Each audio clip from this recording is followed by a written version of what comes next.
Skutelis ir studijā. Saeimas kārtības rullis, dāmas un kungi, ir mantojums no Latvijas laikiem. 1994. gadā to reanimēja, protams, ar papildinājumiem un grozījumiem. Mantojums, ap citu, no Latvijas laikiem ir arī Guntis Ulmanis, jo piekritīsies, nebūtu bijis Kārlis, visdrīzāk nebūtu arī Guntis.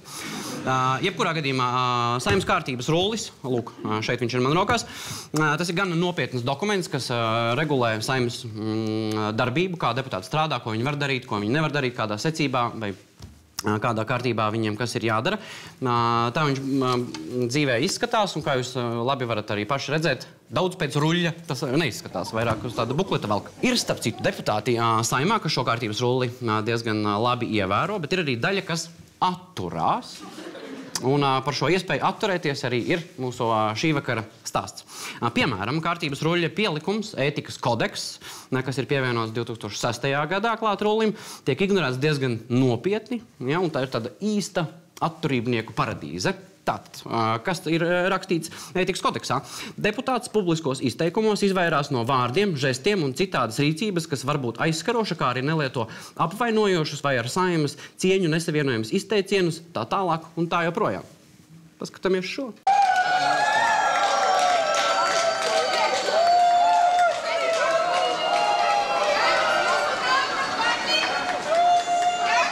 Vai to var uztvert kā kaut ko aizskarošu? Es domāju, ka var. Ir tīpaši jūtīgāki cilvēki. Kāds cits piemērs no tā, kas ir rakstīts ētikas kodeksā, savā personiskajā dzīvē deputāts nedara neko tādu, kas grautu saeimas prestižu vai radītu šaubas par viņu spēju godprātīgi veikt deputāta pienākumus.